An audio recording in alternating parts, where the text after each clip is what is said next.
April, you joined the United Nations Alliance of Civilizations in the city of Guernica in the initiative of the High Representative for the call for peace, end of war, and respect for international law. So can you tell us a little bit about your call for peace? Because today we are talking about dialogue, about the call for peace, about the end of war, about making the voices of peace louder than the voice or the sounds of bombs and explosions. Merci. Pope Léon XIV, quand il a été élu, il a dit « La paix soit avec vous ». Je vais dire « La paix soit avec nous », parce qu'aujourd'hui, on n'écoute pas plus le mot « paix ». Pace, peace, salam. Partout, il y a seulement guerre, catastrophe, génocide, pandémie. Tout d'abord, je vais remercier et vous transmettre mon émotion d'être ici. Parce que, comme beaucoup de vous dans la salle le savent, j'étais un des fondateurs de la Fondation Analine. Pour 15 années, chef de file du réseau italien, et nous avons fait plus de 1000 événements qui ont laissé une trace, entre lesquels, à Naples, Miguel l'a vu il y a quelques jours, nous avons le centre de documentation de la Fondation Analine qui a été inauguré par l'ancienne présidente, chère amie Elisabeth Guigui. Aujourd'hui, nous vivons une immense, énorme famine d'amour, de joie, de démocratie, de paix. Mais aussi aujourd'hui, nous célébrons plusieurs anniversaires. Les 20 années de la Fondation Analine sont passées. Le 10e anniversaire, beaucoup de vous le rappellent, on l'a fêté à Naples avec un événement majeur très important avec le commissaire européen, etc. Les 20 années de l'Alliance de civilisation, qui c'était une instance primaire pour le dialogue et pour la paix. 40 années de la Fondation Méditerranée et de ma vie que je dédie à ça, et 30 années d'une instance que je n'ai pas voulu signer.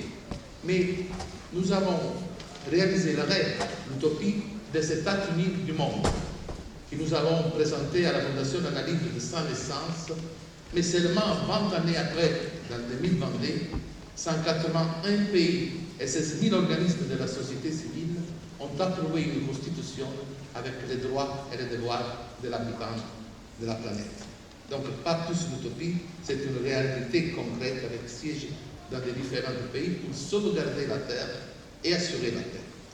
À Naples, comme a dit Niad, il y a 2 semaines, nous avons fait un événement important parce qu'il ne faut jamais oublier la mémoire, parce que le futur c'est impossible sans la mémoire. C'était un événement que nous avons promis à Pope François, qui était un cher ami, soit de moi que de Miguel, c'est-à-dire de faire un lieu, un sanctuaire, pour rappeler les victimes de guerre, les migrants morts dans la mer, les enfants qui meurent pour faim chaque année, jusqu'à aujourd'hui, sont 140 millions, et grâce aux événements de Guernica, nous avons ajouté les villes martyrs du monde.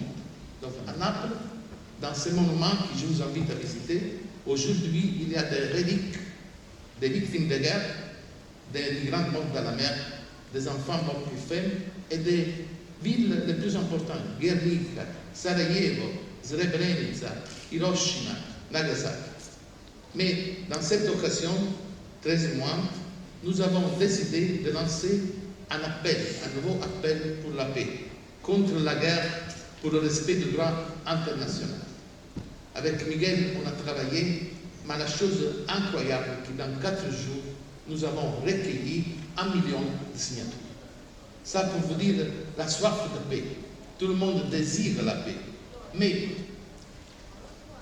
à l'ouverture de la naissance de la Fondation Méditerranée, un cher ami, le cardinal Carlo Maria Martini, un homme de grande culture, des plus grands experts de religion, il avait dit, je ne vais pas plus écouter des choses de paix, construire la paix, bâtir la paix, assister la paix, aller à la paix. Et quelqu'un il dit, il faut prendre le chemin de la paix. Et il a conclu en disant, la paix c'est le chemin. La paix c'est notre chemin. Et alors je vais conclure vous sollicitant à vous adhérer à cet appel pour la paix, parce qu'on a besoin. Et je vous lis seulement quelques éléments qui pour nous, c'est très important.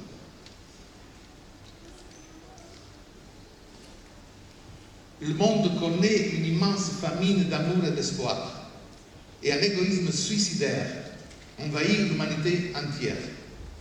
Le mot paix semble avoir disparu du dialogue quotidien, et un sentiment d'addition à la guerre est partagé par la majorité des hommes et des femmes, de plus en plus submergés par l'absence de valeurs indispensables au bien commun et à la paix. Les 16 000 organisations de la société civile, membres des États unis du monde, avec la participation de l'Alliance des civilisations des Nations unies, qui a lancé à Guernica le programme Un cri pour la paix, pour la fin des guerres et le respect du droit international, promettent ce dernier appel et condamnent fermement toutes les agressions qui représentent une violation claire du droit international. La société civile a dit non aux attaques. Elle a dit non parce qu'après la tragédie de la Seconde Guerre mondiale, l'Europe doit reprendre son chemin. Les images des massacres en Ukraine, en Russie, en Israël, à Gaza, et je vais partager avec vous une émotion forte avec Miguel à Naples, la femme médecine qui a vu tuer 9 enfants et son mari, nous a voulu donner une relique de ces enfants, que nous avons mis dans le sanctuaire. Donc c'était un moment vraiment très important et très émouvant. Pour compléter avec le Soudan, Israël, Gaza, Yémen, Syrie, en Iran et ailleurs dans le monde, défilent sous nos yeux, désormais habitués à ce spectacle.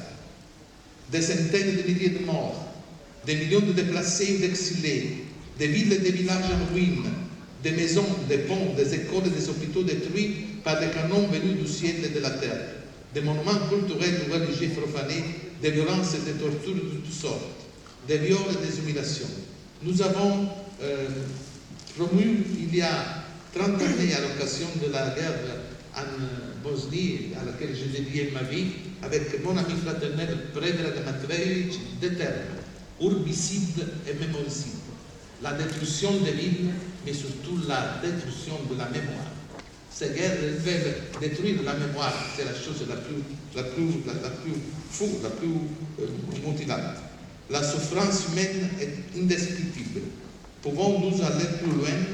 Les étapes de ce calvaire sont nombreuses, elles s'appellent Damas, Alep, Kiev, Mariupol, Gaza, Beyrouth, Téhéran, Sarajevo, Srebrenica et bien d'autres villes et villages, petits et grands, où des milliers d'innocents ont été et sont massacrés chaque jour.